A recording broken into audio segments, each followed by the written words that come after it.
الحمد لله الذي فضل شهر رمضان على غيره من الشهور والصلاة والسلام على سيدنا محمد وعلى آله وأصحابه أجمعين اما بعد۔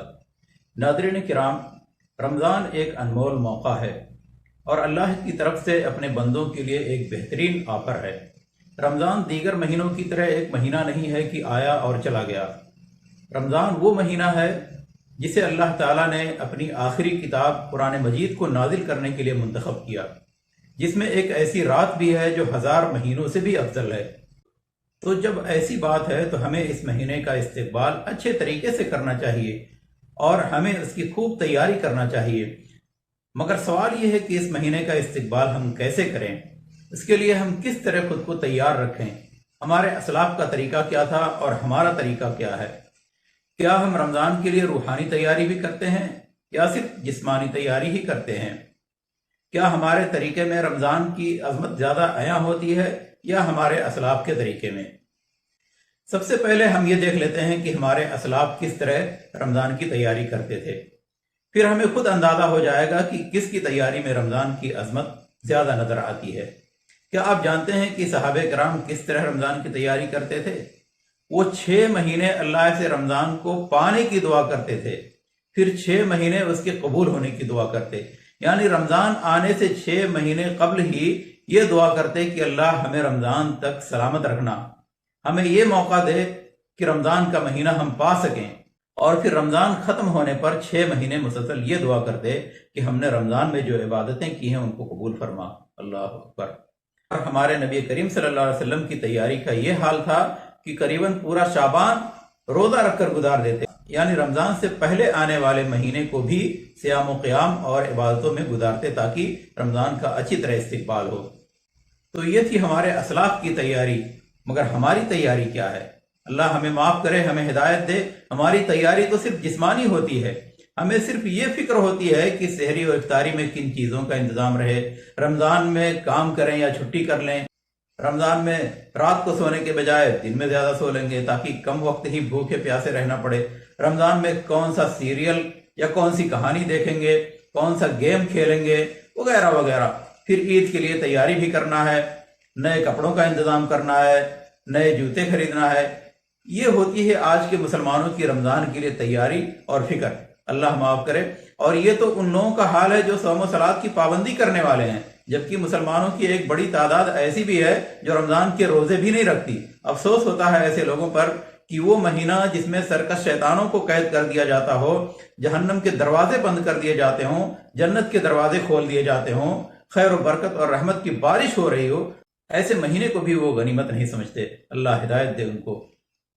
اب ہم آتے ہیں اس سوال کی طرف کہ رمضان کا استقبال کیسے کریں، کیسے اس کی مہینوں کی برکتوں سے فائدہ اٹھائیں۔ تو اس کے لیے ہمیں چند اہم باتوں کا خیال رکھنا ہوگا، تبھی ہم اس بابرکت مہینے کی قدر کرتے ہوئے اس سے فائدہ اٹھا سکیں گے، ورنہ دیگر مہینوں کی طرح یہ مہینہ بھی آئے گا اور گزر جائے گا، اور اللہ کی رحمت و مغفرت اور رمضان کی خیر و برکت سے کوئی فائدہ حاصل نہیں کر پائیں گے۔ امید کرتا ہوں کہ یہ باتیں ہمارے لیے اور آپ کے لیے مفید ثابت ہوں گی انشاءاللہ۔ تو سب سے پہلے جس بات کا خیال رکھنا ہے وہ ہے خلوص نیت اور نفس کی اصلاح۔ رمضان آنے سے پہلے ہی ہمیں اپنی نیتوں کو خالص کرنا ہوگا کہ رمضان کے یہ روزے ہم اللہ کو خوش کرنے کے لیے رکھیں گے، ایک عادت کے طور پہ نہیں، اور دل میں پکا ارادہ کرنا ہوگا کہ نیکیوں سے رمضان کو آباد کرنا ہے۔ اب ہم گناہوں کو چھوڑ دیں گے، رمضان کا ہر لمحہ اللہ کی رضا میں گزاریں گے۔ یہ عزم بے حد ضروری ہے کیونکہ موت کا کوئی بھروسہ نہیں۔ ہم جانتے ہیں کہ گزشتہ رمضان کے کتنے ساتھی ہمارے درمیان نہیں رہے۔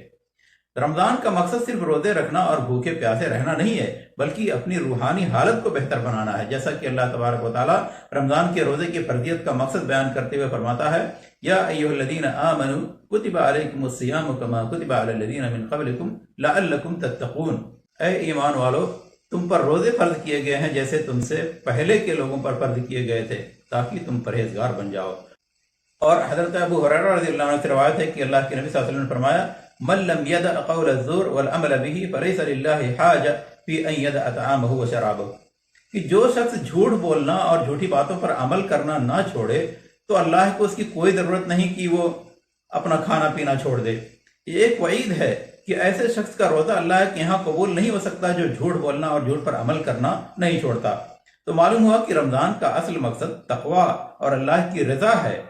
لہذا رمضان آنے سے پہلے ہی ہمیں اپنے اعمال کی اصلاح پر زور دینا چاہیے اور یہ عزم کرنا چاہیے کہ اس مہینے میں ہمیں اپنی بری عادتوں اور گناہوں سے بچنا ہے اور اللہ کی رضا جوئی کی کوشش کرنا ہے۔ دوسری بات جس کا خیال رکھنا ضروری ہے وہ ہے سچی توبہ۔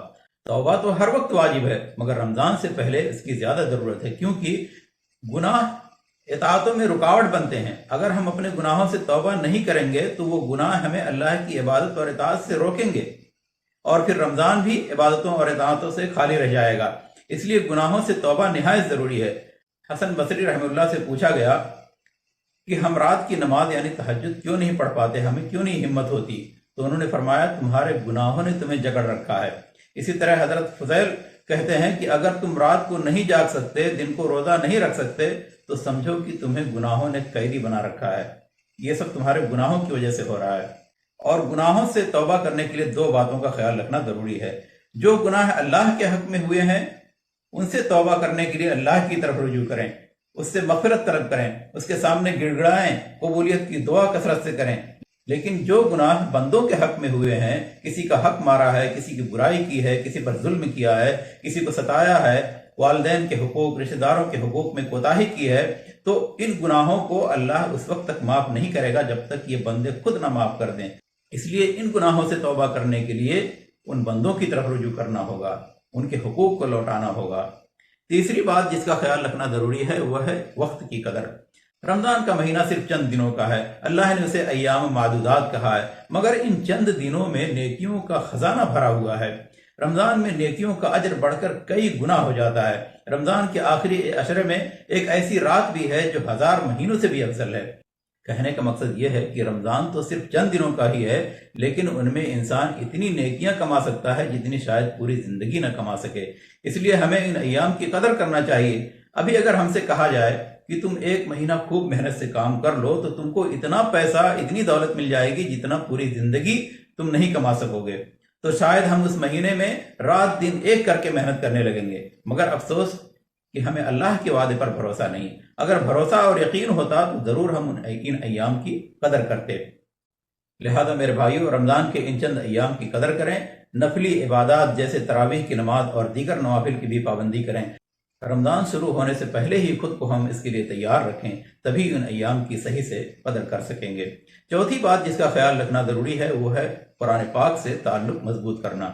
رمضان قرآن کا مہینہ ہے، شہر القرآن ہے۔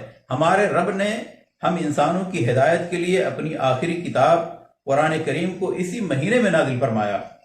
لہذا ہمیں رمضان کے آنے سے پہلے ہی اس بارے میں غور کرنا ہوگا اور یہ پلان کرنا ہوگا کہ رمضان کے مہینے میں کس طرح ہم قرآن سے تعلق کو مضبوط کریں۔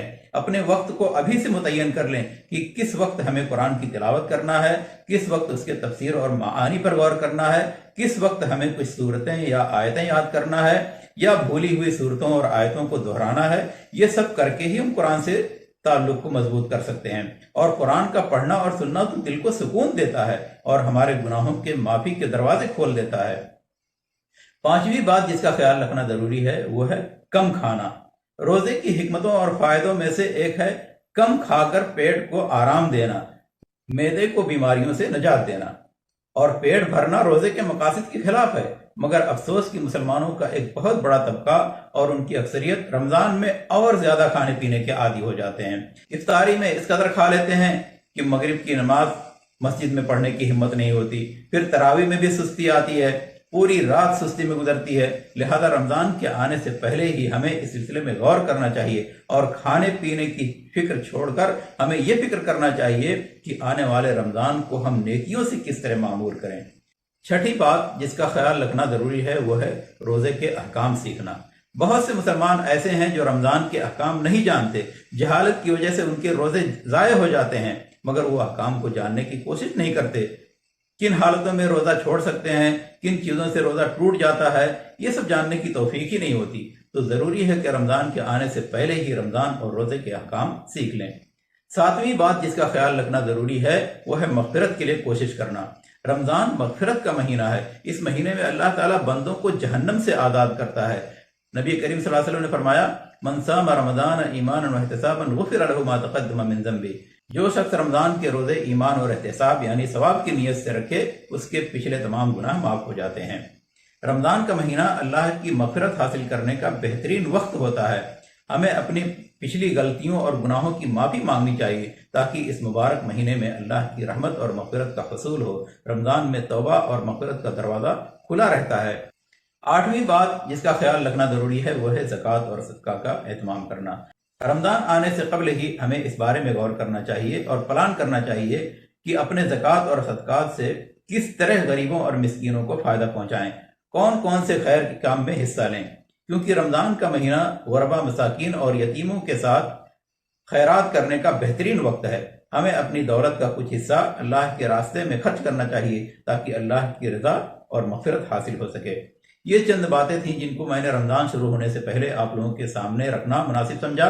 اگر یہ باتیں اچھی لگی ہوں تو میرے لیے دعا ضرور کرنا، اور ہو سکے تو اپنے دوستوں اور رشتہ داروں میں اسے شیئر بھی کرنا، اور میرے اس چینل کو سبسکرائب بھی کر دینا تاکہ اس کار خیر میں آپ بھی شریک ہو سکیں۔ میں اللہ رب العزت سے دعا گو ہوں کہ اللہ ہماری زندگی میں بارہا رمضان کا مہینہ نصیب کرے، ہمیں زیادہ سے زیادہ نیکیاں کمانے کی توفیق عطا فرما، گناہوں اور برائیوں سے دور رکھ، یا رب اس رمضان میں ہمیں جہنم سے آزاد کر دے، آمین۔